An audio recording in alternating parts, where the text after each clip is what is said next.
That's only half the story.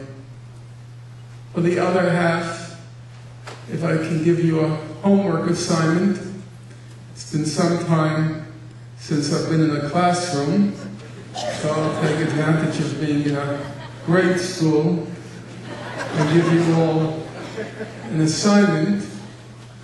All you have to do is go to your computers and enter in your Google search the words "breaking the silence," breaking the silence.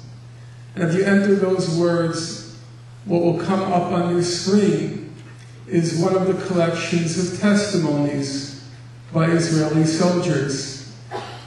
And then enter under the search function the word insane, insane. And if you enter under the search function the word insane, it'll come up once, twice, 3 times, 4 times, 5 times, 6 times, 7 times. The soldiers were interviewed separately.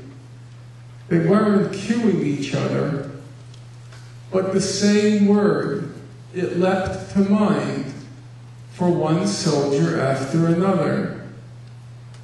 And the context was this: one soldier after another.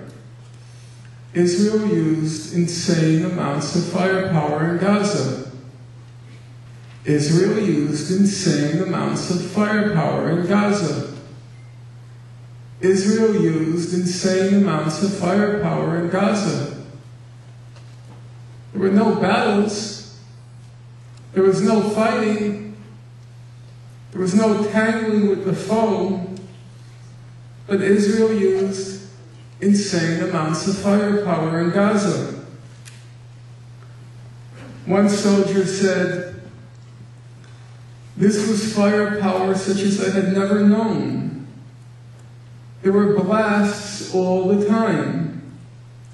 The earth was constantly shaking." Another soldier said, "On the ground you hear these thunderous blasts all day long. I mean, not just tank shelling, which was the tune we'd long gotten used to, but blasts that actually rocked the outpost. To the extent that some of us were ordered out of the house we were quartered in for fear it would collapse." Israeli soldiers commandeered Palestinian homes. They're firing into the horizon, but the insane amounts of firepower are causing the ground underneath their feet to quake. So what did happen in Gaza? Actually, the Israeli soldiers came up with the most telling metaphors. One soldier said, "It was like hunting season had begun. Sometimes it reminded me of a PlayStation computer game."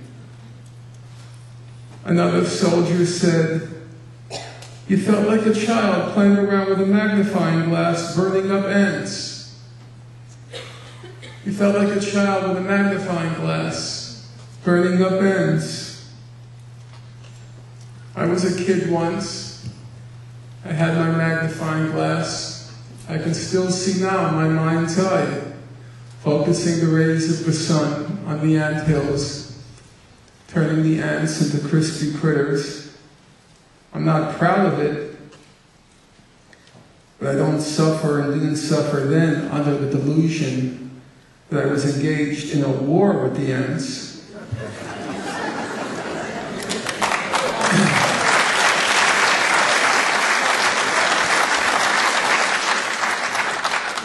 In fact, the metaphor was remarkably apt. One of Israel's tools of the trade is its promiscuous use of white phosphorus. I first got involved publicly on the Israel-Palestine conflict in June 1982 when Israel invaded Lebanon. And I remember even back then Israel's use of white phosphorus. But I never paid much attention to the fine print and what it was. It had a sinister sounding name. But I didn't go much further. This time around, however, Human Rights Watch, it put out a report. It was called Rain of Fire, and it went on at some length on what white phosphorus really is. White phosphorus, it reaches a temperature of 1,500 degrees Fahrenheit. 1,500 degrees Fahrenheit. As Oprah would say, try wrapping your mind around that. What did Israel do with the white phosphorus? Well, Human Rights Watch said that Israel repeatedly exploded white phosphorus munitions in the air over populated areas, killing and injuring civilians and damaging civilian structures. It dropped the white phosphorus on a school, a marketplace, a humanitarian aid warehouse. It dropped the white phosphorus on 2 hospitals, Al-Wafa Hospital and Al-Quds Hospital. Human Rights Watch says the hospitals were clearly marked and it does not appear to have been fighting in that immediate area. By the end of the 22 days, 1,400 Palestinians had been killed. Between 1,000 and 1,200 were civilians, 5/7 to 4/5.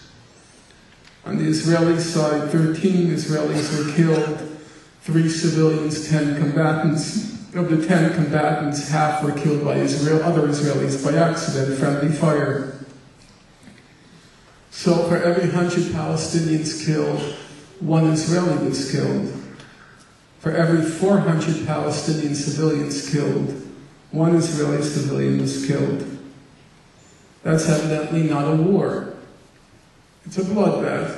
It's a slaughter. It's a massacre, but it's most emphatically not a war. Every time you or anyone you know refers to those 22 days as a war, he or she or you has become unwittingly or wittingly, unintentionally or intentionally, an instrument of Israeli propaganda. There wasn't a war in Gaza, there was a massacre. After those 22 days, Israel tried very desperately to rebut, to refute the most egregious crimes, or the allegations of the most egregious crimes it committed. So Israel damaged or destroyed 29 ambulances. It damaged or destroyed half of Gaza's 122 health facilities, including 15 hospitals. But Israel said, you have to understand, Hamas militants were taking refuge in those hospitals. Well, numerous human rights organizations investigated the claim. They all reached the same conclusion. There's just no evidence that Hamas militants were using hospitals as refuge. But Israel said, you have to understand, Hamas was using the ambulances to transport militants and transport weapons.